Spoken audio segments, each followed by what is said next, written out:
This man drove 14 miles in the middle of the night, walked into his in-laws' home, and committed a brutal attack. And then he walked into a police station and said, "I think I just killed someone."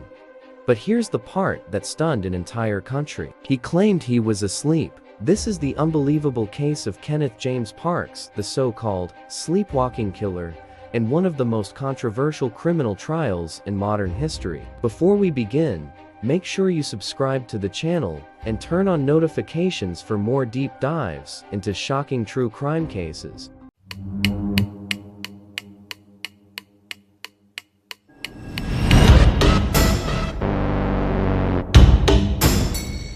Kenneth James Parks was born in 1963 and lived in Ontario, Canada. By all outward appearances, he was an ordinary young man. He was married to his high school sweetheart, had a stable job at a computer store, and was expecting his first child. Friends described him as quiet, mild-mannered, not violent, not aggressive. But behind that normal exterior, Parks was struggling. He had developed a serious gambling addiction. It started small sports bets, horse racing, but escalated quickly. Over time, he began stealing money from his employer to fund the addiction. Tens of thousands of dollars. Money he fully intended to repay, but couldn't. The pressure mounted. Debt collectors. Fear of losing his job. Fear of disappointing his pregnant wife. Fear of facing his in-laws, especially his mother-in-law, Barbara Woods. Despite this, Parks had a good relationship with his wife's parents. They were close. He often visited. They supported him, at least on the surface. Now,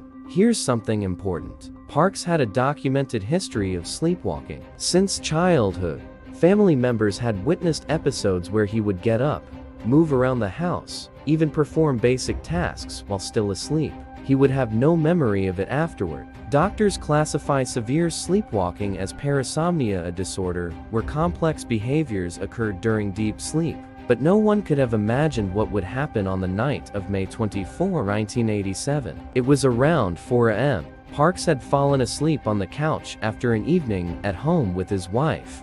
According to his account, he remembers nothing after drifting off. What happened next was reconstructed through evidence. Sometime in the early morning hours, Parks got up. He put on his shoes. He left his house. He got into his car. He drove approximately 14 miles to his in-laws' home. He parked, walked to the door, used his key to get inside. Inside the house were his mother-in-law, Barbara Woods, and his father-in-law, Dennis Woods. What followed was horrific. Parks attacked them with a tire iron and a knife he found in the kitchen. Barbara Woods was killed. Dennis Woods was severely injured but survived. The attack was violent, brutal, repeated blows. Then, after the assault, Parks left the house. He got back into his car and drove to the nearest police station. He walked inside, covered in blood, and reportedly told officers, "I think I just killed someone."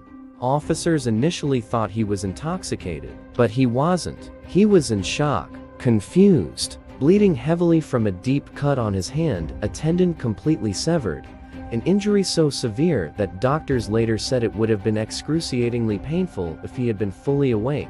That injury would later become a critical part of the defense. Parks was arrested and charged with first-degree murder and attempted murder. And that's when the real controversy began, because Kenneth Parks claimed he had been asleep the entire time. His defense team argued that he had been experiencing a sleepwalking episode, a state of non-insane automatism. Automatism is a legal defense that argues the accused had no conscious control over their actions and therefore no criminal intent. In Canada, this distinction matters. If someone commits a crime while legally insane, they may be confined to a psychiatric institution. But if someone acts in a state of non-insane automatism, they can be fully acquitted. The burden of proof was enormous. The defense brought in sleep experts, neurologists, psychiatrists. They conducted sleep studies on Parks while he was in custody. The findings were unusual. Tests showed abnormal brain activity consistent with parasomnia. He had a family history of sleep disorders.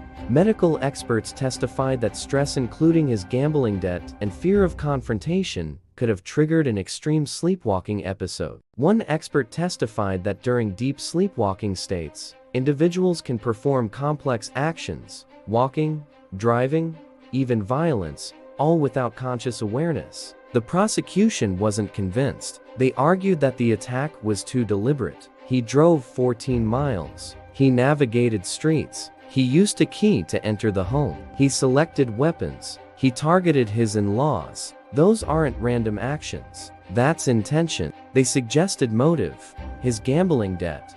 Shame.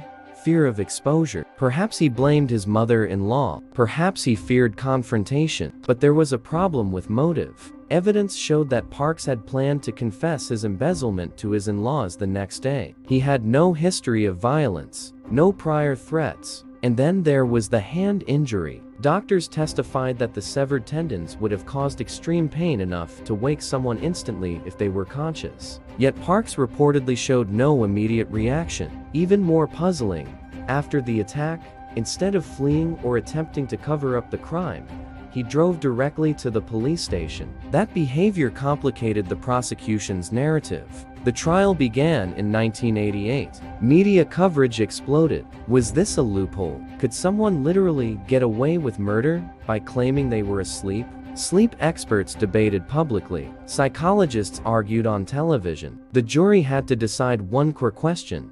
Was Kenneth Parks conscious? After weeks of testimony, expert analysis, and emotional statements from the surviving father-in-law, the jury delivered a verdict. Not guilty. They accepted the sleepwalking defense. But it didn't end there. The Crown appealed the decision, arguing that the verdict was unreasonable. The case went all the way to the Supreme Court of Canada. In 1992, the Supreme Court upheld the acquittal. Kenneth James Parks walked free. The ruling cemented one of the most famous uses of the automatism defense in legal history. To this day, the case is studied in law schools worldwide, but it remains deeply controversial. Some believe Parks truly was asleep, a tragic medical episode fueled by stress and a documented sleep disorder. Others believe the sleepwalking defense created a dangerous precedent. Because here's the uncomfortable truth. There's no video footage of someone's consciousness. There's no recording of their awareness. You rely on expert interpretation of brain patterns, behavior, history, and experts can disagree. Sleepwalking,